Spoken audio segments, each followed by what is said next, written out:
And welcome back, everybody. My name is Shane. This is Mark. Hey.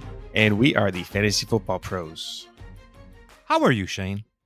I'm doing all right. It's a gorgeous day outside in the 80s. Had to take advantage. I know. I wanted to play hooky and go play golf. You did that yesterday. I know. And guess what? I'm going to do it again tomorrow. Oh, nice. Do you have anything that you want to talk about before we start talking about football? I want to do a PGA. Now, not a PSA for PGA? Nope. Not a PSA, not a public service announcement. A PGA, a public gambling announcement. Ooh. What do you got for us? Well, this Saturday is the Run for the Roses. It is the Kentucky Derby. And I have some bets for you. I used to be really good at this stuff. Maybe not so much anymore, but we'll see. I do love the Kentucky Derby. I do like watching all the tape on the horses entering the Derby. And I get a feel for this track and how, what wins at the Derby. And I do have a few selections here. So let me get my paper out. I'm also really good at the Kentucky Derby. I'm good at throwing my money away. I thought you were going to say drinking mint and juleps. But anyway, so I did go through some film. I watched the tape on these horses. The odds-on favorite is Essential Quality. Every pro bookmaker is going to tell you that this is the horse that's going to win. It's 5-2 right now in Vegas. It has won every single race it's run so far. Which is, I guess that's a pretty good record. I don't know. But is it? I guess so. That sounds like a safe bet. But so what I like doing is boxing some horses together because I am not one to just take a win for a win. I like doing trifectas. So yeah, I will be using in my box Essential Quality. But there's a couple longer shots that I do like. I do like Rock Your World. I watched the race that he had to get into the Derby. And this horse went wire to wire and down the stretch, got challenged a little bit, and then he just ran away from the field. He ran a little slower time for the 1 1/8 that Essential Quality did, but he had no one challenging him. He just ran away. He is 8-1. So I'm going to put money on him. I'm going to put money on him and Essential Quality in a trifecta with Known Agenda. Which is another little bit longer of a shot at 12-1. This horse, if you were to look just at its time, you wouldn't be impressed. But this horse was boxed in the whole race. And then finally down the stretch, he was able to fight his way out of there, get to the outside, and then he ran away and won by 2.5 lengths. So Known Agenda at 12-1 is another one I'm going to throw in that box. And what I do is I throw 4 horses together for a trifecta box. And what that means is you have to have 3 of these 4 horses finished first, second, or third. And the next one is Hot Rod Charlie at 6-1. So when we're doing this, you're gonna do bet a trifecta box. If you do a $1 trifecta box on these 4 horses, like I said, you only need 3 of these to come in, and then you're hoping for the Rock Your World or the Known Agenda, the longer shot horses, to come in first. But anyway, let's have fun with this on Saturday. If you would have followed me on the PGA for the Masters, I gave 4 bets. 2 of them did hit, which means you would have won money for the Masters. So let's do the same thing and don't be afraid if you want to just bet on the horses. You could bet on the favorite to win Essential Quality, or you could pick those little longer shots of 8-1 and 12-1 and maybe make a little money on it if you like put win place show, put like $5 win place show and still make a little money if they come in second. So that's my PGA public gambling announcement. Make it a little entertaining. Put a couple dollars on something to see if it hits. See if Mark is talented at this betting game. Used to be. Well, I used to run off track betting years ago. Nice. So I got to know a lot of the the local owners and some of the jockeys local, and I've been doing this. I've been betting on horses for now. 38 years now. 38 years. And what Mark means to say is that he was the muscle, so he went and collected people's debts. Oh yeah. I at 5'8", I was a good leg breaker. Sure, I was more like bite your nuts. You're tougher than you look, Mark. You're a gritty fighter. I'm a dirty fighter. What I was. Dirty, gritty, whatever. Okay, let's get back into to this. football. So today we are talking about rookie quarterbacks and a couple tight ends that we think that you should know about before the draft. And remember, if you haven't already, please subscribe to our podcast. It helps with the algorithm to help other people receive our content without you letting your league mates know where you got this information from. And just to let you guys know, I'm going to be in these conversations as far as the quarterback goes, but Shane is the tight end whisperer. I mean, he was last year. He's really good at the tight ends. So I'm going to let him take the lead on that, and I'll just shut the hell up. But we are starting with quarterbacks first. Oh, so I got to talk? A little bit, yeah. Okay. So first guy we do have is Trevor Lawrence. I think most people already know about him. Just as sure of a sure thing that you can get. I mean, there is no such thing as a sure thing. He can absolutely bust, but he's done nothing but shown everyone that he has it and he can do it in the NFL. He was the top recruit coming out of high school. He continued to improve every step, that he's gone through. He's exceeded in. He's been in championship games. He's done it all. Let's put it this way. Everybody, when he was 12 years old, knew he was going to be the first pick in the draft. Yeah. I mean, seriously. He's that kind of talent. I mean, he was heads and shoulders above everybody from the moment he was stepped on the field as a quarterback. I mean, he was just that good, and he probably, from what I've read and what people have said, he probably could have played starting varsity quarterback when he was 12 years old. I mean, he has it mentally. He has it physically. I mean, he has the height, the weight. I mean, he's built for football to be a quarterback. And he seems to be pretty well grounded when you listen to him in interviews. And yeah. I mean, he just married his high school sweetheart. Jeez, just a nice guy, a good all-American boy. Like he can do no damage for the face of your team at all. No, there's not going to be something coming out 2 weeks from now that he was getting happy endings at the local massage parlor. So, sorry, people are comparing him to the next Andrew Luck, Aaron Rodgers, Justin Herbert. The only knock that I don't even know if you have one, but the only knock that I could see is that he tends to lock into his number one receiver. But I mean, he lost a lot of his weapons his last year, so he kind of had to work with what he had. Yeah, I mean, even locking in, that did create a few interceptions, but still, he threw 90 through his career at Clemson. He threw 90 touchdowns and 17 interceptions. So, I mean, yeah, I'm sure they will work on that. No NFL team is going to let them come in here and let them lock in on a number one, especially when their number 3 receiver is as good as their number 1 receiver they had at Alabama, at Clemson. You know what I'm saying? Yeah, he shouldn't have had that issue at all. Yeah. You got 3 really talented wide receivers. They all have different skill sets. So I think they're just going to be used in different ways. And that's just them really working with them. This is the progression of your looks. Yeah. But we don't want to talk about him too much. No, we're done. Everybody knows about Trevor. He's amazing. Yeah. Okay. So he can start, week 1. Yes. Now we'll go over to Zach Wilson, Jr. out of BYU. Now, the first thing that you'll probably notice about Zach Wilson is that he's very handsome. I didn't notice. Look at him without the helmet. So we have a kid with a powerful arm. He's very accurate. He's got a good deep ball, meaning that it's accurate. He's a good athlete. He could run with the ball. He can throw the ball to make a receiver open, but I mean, a lot of these guys can. He brings a lot of energy, intelligence to his team. He's got that high drive for competitiveness. The only issue that he has that Trevor Lawrence doesn't have is that, Wilson kind of broke out one year and now he's in the draft, while Trevor Lawrence just exceeded every single year he's played football.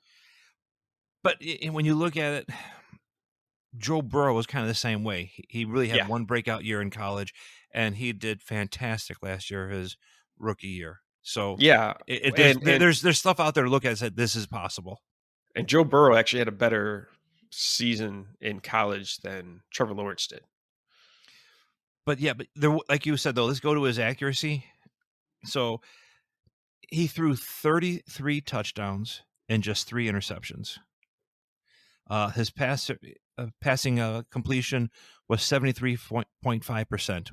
That's really good. Yeah, that's good. But he's not Trevor Lawrence tall, okay? He's not 6'5", 6'6". He is 6'2". You know, he's 214, which is decent size. It's not too small, but it's not certainly, you know, that prototypical 6'5" quarterback either. And I think something's really important to note is that I think after you learn about how Tom Brady was drafted and how all the experts said, you know, he doesn't have a good deep arm, and you know, his arm's not strong enough. He's not big enough. He looks out of shape. Is like, especially with the quarterback position, that it's a lot of mental work that makes them really good. Obviously, the physical attributes help, but I mean, Tom Brady, I feel, could look like Thor in Endgame, when he was just extremely overweight and hairy, and he could still dominate football. Well, because of his mind, right? Yeah. I mean, it's Tom Brady. You know, was never one of those guys who just had this fantastic arm. He just knew where to get it and when. Mm-hmm. And Zach Wilson definitely showed that at BYU last year. I mean, without a doubt, if you watched any of his tape, he did know when to leave the pocket and run. He knew when to get outside. He didn't have just one receiver to key on. I mean, he did move the ball around. So I think he has what NFL teams are looking for, what they're expecting out of their quarterback. Yeah. And the most important thing that NFL teams like, let's keep the ball and don't turn it over. Mm-hmm. Are there any negatives that you saw with Wilson? Sometimes he did run a little bit too soon. I think he did not stay in the pocket as long as he could have sometimes. But besides that, I didn't. What did you see? Anything stick out to you? Well, I mean, he didn't go to like a big school, so you know his competition wasn't as strong as like Trevor Lawrence had. Yeah. He does get in trouble when he does feel the pressure from the defense. Mm-hmm. And you know, those are things you could work on. So you're thinking pocket presence? Yeah, pocket awareness. But I mean, if he was scared of defenders in college, when he gets to the NFL, it's going to be a lot worse. Yeah, everyone's bigger and faster. The main thing I don't like about Zach Wilson is that he kind of reminds me of Johnny Manziel, just like really cocky and arrogant. Yeah, to me, that is not a leader, right? On offense, someone that is you can easily dislike, and the only way that he'll be able to correct that if he doesn't change his personality is to just exceed. If he does really, really well, you can be cocky. Look at Richard Sherman. Yeah. Extremely cocky, in your face, talk smack, just relentless guy. But dude backed it up. He backed it up. And as long as you can back it up, go ahead. You know? It's like Johnny Manziel throwing those dollar signs for a touchdown. It's like, bro, you got like 3 touchdowns. Yeah. Now, the one thing I can say, that's more than he had in Canada, but that's one thing I can say, out of the top 4 quarterbacks, maybe even top 5, I think Zach Wilson has the highest potential of failure, in my opinion. Yeah. That's the one I would be. And you know what? Being the Jets picking at number 2, I'm pretty sure he might have even a higher percentage of failure. Yeah.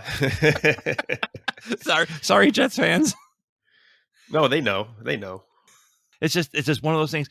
I had the least confidence in him out of any of these players we're talking about in the draft here, the first 5 quarterbacks. I really do. Yeah, he has a very high ceiling, though. Very high. I just don't. I don't understand. You know, it's kind of foregone that they're going to pick him number 2, right? Yeah. I just don't know if I could do that. Putting my career at stake as the GM, putting my money on this guy. I don't know. I think and I know we're going to get to Justin Fields and all that, but I just feel that he would be, what the game is now, more NFL ready. Yeah, yeah. I mean, he can run with the ball, so. Yeah. And this is something very, very important to learn is that, you can listen to tons of podcasts, read articles about all these quarterbacks, but the truth is quarterbacks that are drafted in the first round, only about 25% of them will actually hit, meaning they will stay on the team that they were drafted in like 5 years down the road and make it to the Super Bowl. Well, I was seeing some stat and first round picks to make, that are, they say that are, so you got these first round picks that are supposed to be the the the perfect thing for the, that's a pick for, you're supposed to help your team and all that. There's only something like a 30% success rate for first round picks. Yeah. I mean, it's just like fantasy football. I'd say, what was it, half of the players in the first round will actually bust. Yeah. And that's the first round.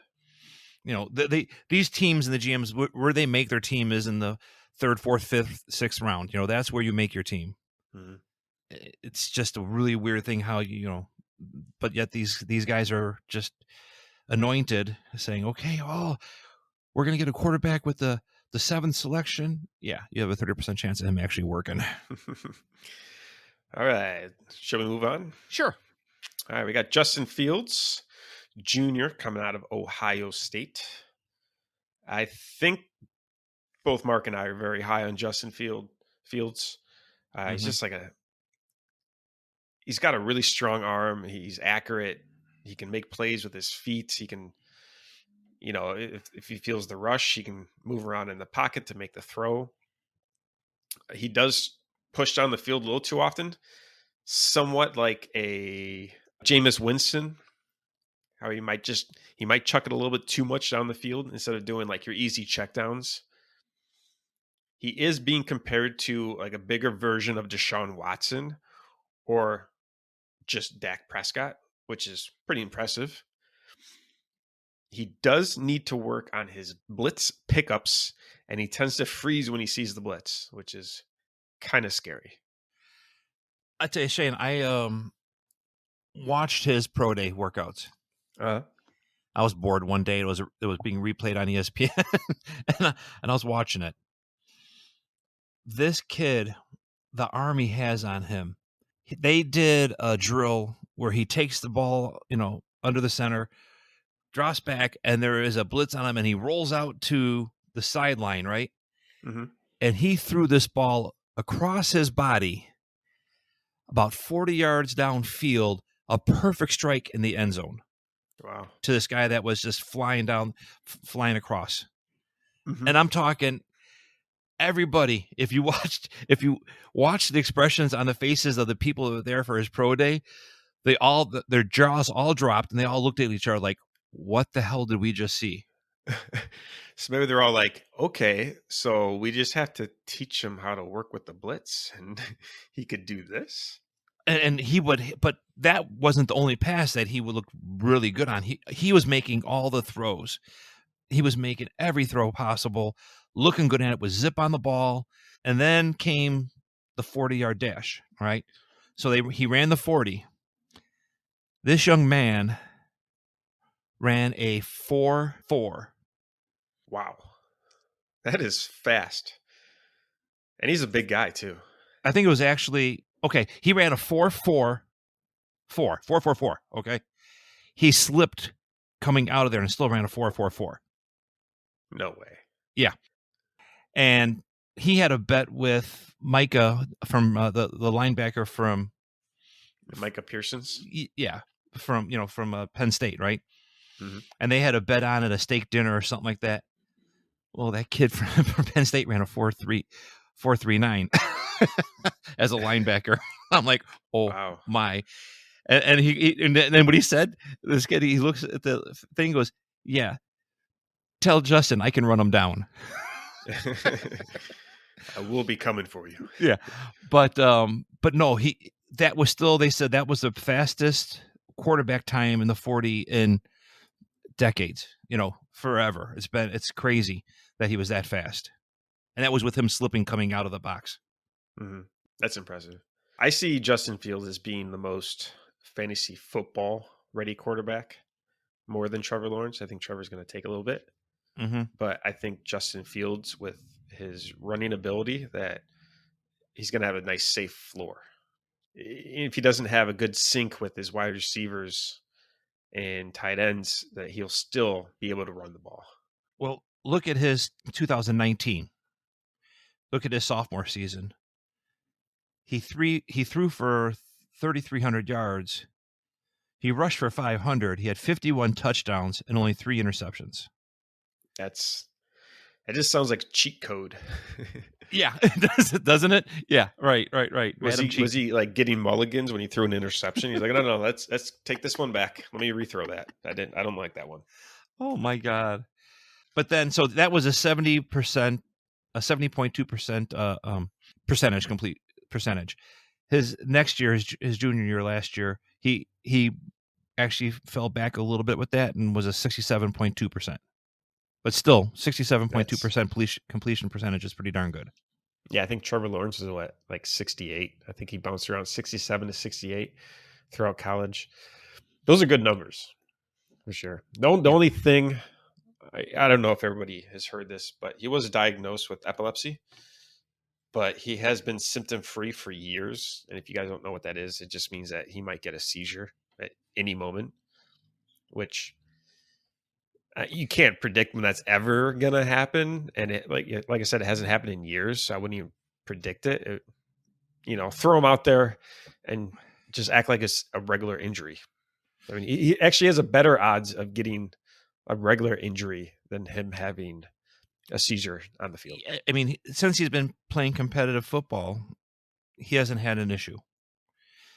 So it's not like if some people might think it would be, well, if he gets pressured or if he gets nervous, he might have an attack. There's no bigger stage than Ohio State football anyway in college. So he played in front of more people at Ohio State than he will in a pro stadium. So I don't think that's going to be an issue. And I believe he played against Trevor Lawrence and beat him. Yes, he did. So he could take the pressure, not clearly. He's not bothered by that at all. Yeah, no, that he did that this year in the Final Four. I guess you would call it the Final Four, right? Yeah. I don't know what you call it. Next, we got Mac Jones Jr. out of Alabama. What we got for Mac Jones is that he's a very accurate passer. He has really good pocket presence. He's a good decision maker. He's a hard worker, has good character.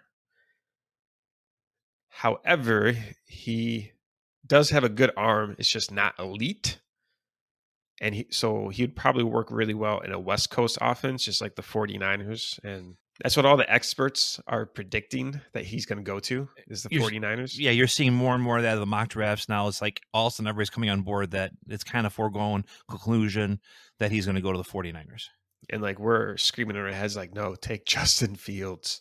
And opposite of Fields, Jones is not run very well. Yeah, let's just say his 40 was a little bit slower. It was his 40 was a 4.68 40. So yeah, I mean that's not the 4.44. This is No. And one of the big questions that we have is he a good quarterback, or was he just surrounded by future elite NFL talent, meaning his running back, his wide receivers, and his offensive line? All right, Shane, here's the question for you. Yep. So let's run down the receivers he's had. All right, he's had Dante Smith, right? Yep. He's had Waddle. Mm-hmm. He's had Henry Ruggs. Yeah. Doesn't that sound like something you would see in the NFL for your receivers on a team? Would you agree that maybe that would be your top 3 receivers on your NFL team? Yeah. So what the difference is it that he had them on one team in college, but yet people are worried that it's them that made him, but he's going to be thrown to the same talent in the NFL? Does that make sense? Yeah, it does. I'd say if your talent is stronger than everyone else's talent, because those guys were more talented in the college level, right? Okay. Compared to the NFL, where it's going to be a lot more even. Obviously, some teams are a little bit better than others. But I think the talent-wise, I mean, his surrounding cast was a lot stronger than other people. Like Trevor Lawrence this past season didn't have much to work with. He was doing a lot of screen passes, a lot of run pass option. Is that what it's called? Sure. Doing a lot of those plays. Rollouts, a lot of rollouts with option, a quarterback option. And he also had Travis Etienne too. Yes. And I believe his like 4 out of his 5 offensive linemen are expected to be drafted this coming weekend. Yeah, I mean, you're probably going to have 10 players from Alabama be drafted in this weekend. I understand. But he still had to do his progressions and find a way to get these guys the ball. So I don't think I like Mac Jones. And with his look at completing 77.4% of his passes, 4,500 yards, 41 TDs, and only 4 interceptions. I think that can translate, like you said, to a West Coast team. Now, the funny thing is we're talking about the 49ers looking to probably going to pick him up with the 3rd pick, right? But it's so funny. You hear people compare Mac Jones to Jimmy G. So they're going from Jimmy G to probably a better arm, or not a better arm, but maybe a better Jimmy G, but it's still that same type of quarterback. That's funny. Now I hear the 49ers are trying to trade Jimmy G for a 1st-round pick, which is more than what they originally offered to get him, which you could definitely say that his career has not gone up since leaving the Patriots, since joining the 49ers. So it's like, you guys are asking a little too much. Yeah, definitely. That's wishful thinking. Or as my grandmother used to say, bless her heart, wish in one hand and pee in the other. Anyway. She was a sweet old lady. Next, we got Trey Lance, a sophomore out of North Dakota State. Trey has a very powerful arm. He throws a good deep ball with impressive accuracy. He throws well in the short game. He's very poised, stays calm when he's blitz, kind of stands in the pocket a little bit like Cam Newton. He could plow over runners. Like if he's running the ball going downfield, he will lower his shoulder and plow a man through, pretty much just like Cam does. He does have issues where he does lock onto his number 1 receiver, but we think that is teachable to get rid of. So this is the thing, as an ex-Bear fan, I see I see a kid who started just 17 college games, and I see Trubisky written all over it. Like, oh my God. A bigger kid, 6'4", 224, a faster kid. He didn't run a 40-yard dash, but they clocked him running at the pro workout, and he was clocked at 21.54 miles per hour. Wow. Yeah, I'm sorry, that was not even on pro day. That was in full pads at FCS national championship game on a 44-yard touchdown run he had in that game. They clocked him at 21.54 miles per hour. That's insanely fast. So what would he have done without pads on in a pro day at on a 40? I don't know. Uh-huh. So yeah, he's got very good speed, very good size.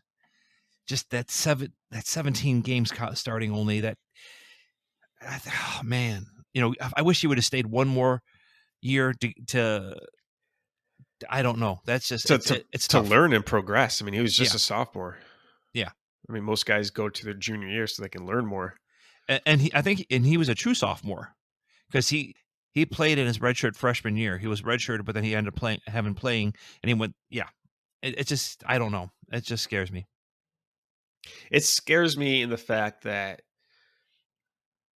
I mean, just like what Cam is now, is that his first read, like he'll look at his number 1 receiver, and if that guy looks covered, he's just going to start running.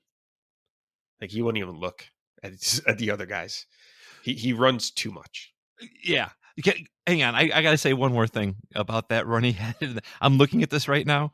Mm-hmm. That run he had in the national championship game would have been the 12th fastest of any ball carrier in the NFL last year, Wow. and That's fastest impressive. among all QBs. As a quarterback. As a And he's not a quarterback, small guy. 6'4", Like I said, 224. like I said, he can plow over defenders. Wow. He's just got a lot to learn. This is the kid that better have a year to sit and learn this game. Yeah, he cannot start right away. No. I think he'll fail horribly. I mean, would he get some time, like a Taysom Hill type of thing? I don't know. If you have a really good team Maybe. and organization that knows how to develop people like that, sure. Maybe. So here are some notable one-year wonders. Mitch Trubinsky, Blake Bortles, Yeah. Dwayne Haskins. Still a little too fresh, I'd say, to call him a bust, but as of right now, it's not looking great. Desean Kaiser and Paxton Lynch. All those guys produced on their final year in college. They got drafted, I believe, all in the first round, and haven't done anything. Yeah. They've shown flashes of talent every now and then, but not consistent at all whatsoever. Yeah, I mean that 17 games does scare me. I can't help it. It's just he's young. I mean, he is a sophomore. He's young. Mm-hmm. It's just I don't know. I mean, if the Packers want to keep on drafting quarterbacks, I am all for them taking this guy in the first round. Do us all a favor. Just keep drafting quarterbacks while you still have Aaron Rodgers. Just keep pissing him off. Do not draft a wide receiver. Oh my goodness! Can I talk about one more quarterback? Just I know we were going to cut it off here. I just want to say one more quarterback and something to watch for. Sure, you can make it quick. It'll make it really quick.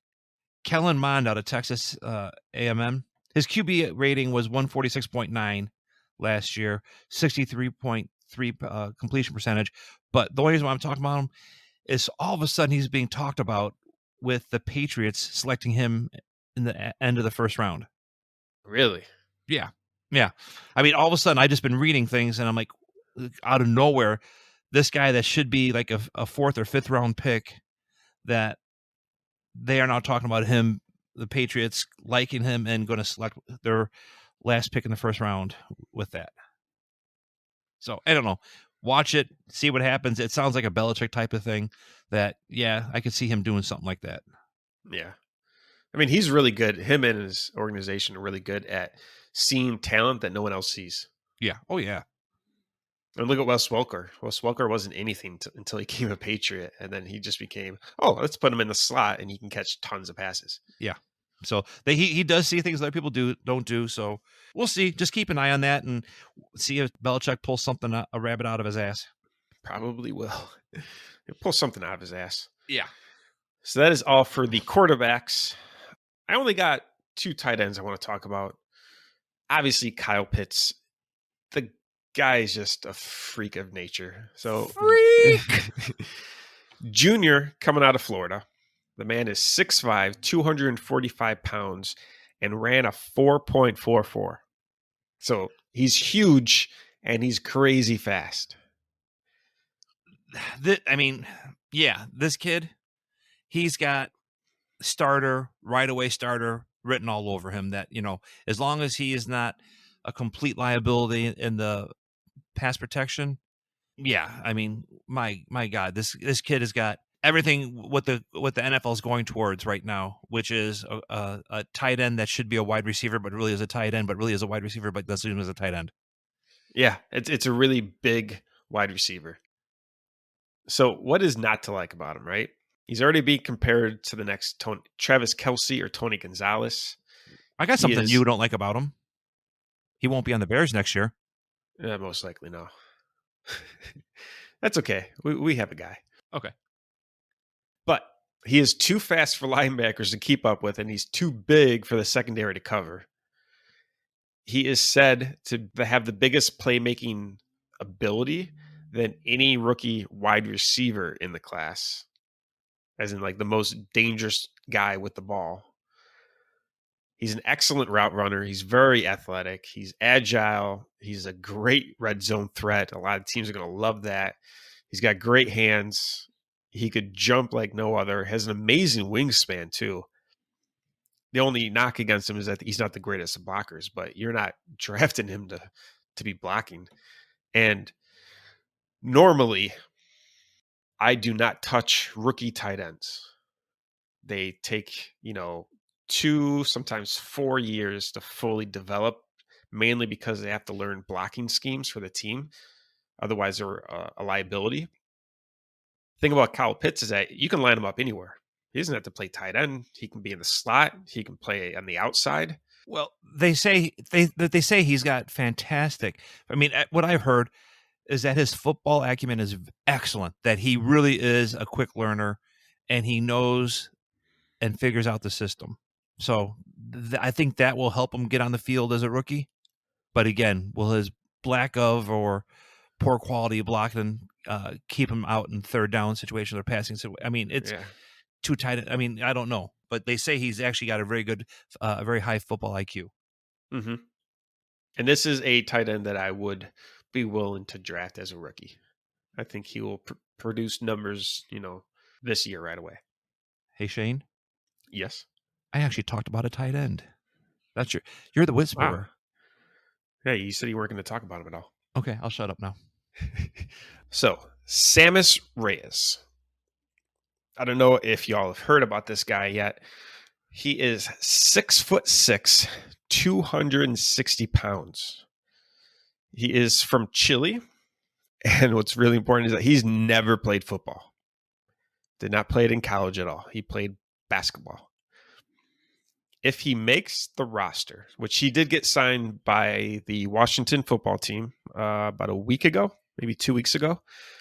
If he makes the roster, he'll join players such as Tony Gonzalez, Antonio Gates, Jimmy Graham, Mo Alley Cox, and Darren Fells as former Division I college basketball players who played tight end in the NFL. Preach, preacher, preach. Pretty good cast there. Yeah. He will be working under head coach Ron Rivera and tight ends coach Pete Honer.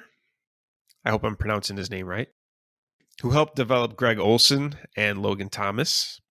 All of his physical tools has him to be an amazing football player. Now, we just said how Kyle Pitts is a freak athlete. He's like one of the most athletic tight ends to come out of college into the NFL. Now, there's this thing called a relative athletic score, an RAS, which Kyle Pitts, out of a score out of 10, he scored a 9.64. His major downfalls on this rating is that his weight was a little low at 245. But other than that, it was pretty good. His vertical could use a little improvement. He's not as agile as some other guys can be. But now when you go to Samus Reyes, his relative athletic score was a perfect score. Get out of here. His height, his weight, how much he benches, his explosiveness, his vertical, his broad jump, his 40-yard dash. He did not do the agility score, so that might go a little bit down. But he is a freak of nature athlete. If you guys have not seen him, we did put a photo up on Instagram, and it's pretty impressive. So, I do not think he will be a starter in this first year. Clearly, he has a lot of work to do. He has to learn how to play football. He's going to have to learn routes. He's going to have to learn how to pass block, how to run block. But once he gets all those, he has the potential to be a Gronk. Okay, He's so a big man. So, for instance, Washington football team already signed him. Mm-hmm. Washington football team has Logan Thomas still, correct? Yes. But Logan Thomas is not a huge target in the end zone. No. So you're saying between the goal lines, Logan Thomas is the guy. But coming down, once you get to that goal line, that 3-4 yards out. This dude is a dude to just toss it up and do like what Jimmy Graham used to do when he was younger. Yeah, easily. Okay. I mean, we do need to see him in camp and see how he actually looks. We have not seen him catch a football yet, so he is as sleeper as a sleeper can get. How about that? Okay, I like it. He's extremely raw, which that can be a good thing because that means that Ron Rivera and the tight end coach can literally mold him into any player that they want because he doesn't have any bad tendencies that other players already have that they were taught from other coaches. Well, I've thrown out some sleepers through these last couple weeks talking about these guys. I'll go with you on this. I'm going to be interested. I'm going to watch. Well, one of your sleepers is already hitting on Tony because they're now projecting that the Chicago Bears are going to draft him in the first round, which would make him the number 4 overall pick, which is exactly where we had him on our list. Well, and it's funny you mentioned that. We talked about him. I watched tape on him. I liked him. We both liked him. And he wasn't being talked about. And then all of a sudden in this past week, he's just gained some steam of what they're talking about this kid, where he's going to be drafted. And, hey, I guess we're doing something right with our homework by looking at this tape because they noticed something that we noticed, I mean, clearly the NFL was listening to our podcast now. Definitely. Oh, yeah. They're like, we're big time. Wait, who? And then they looked him up and like, oh, he is good. He's really fast. Okay, this guy looks dangerous. Hey, my phone's ringing. It's the Chicago Bears asking me if I want to become part of their scouting team, okay? All right. Hope you enjoyed the content, guys. That's all we have for you today. The NFL draft is right around the corner. This video comes out on Wednesday. The NFL draft is on Thursday. So next week, we will be evaluating and letting you know how these guys landed and if they landed in a good spot or not. Also, enjoy the draft. Sit back, have a cold one, enjoy the draft. And also make some money on the Kentucky Derby this Saturday. And if you have any football questions or if you have any betting questions you want to ask us, please feel free to contact us via Twitter at @TheProsFF. You can see all of our episodes and show notes and content at our website at thefantasyfootballpros.com. Thank you for listening, and we'll see you next time. Really appreciate all you out there, especially our boys out there in Ireland. Thank you, guys. Bye. Bye.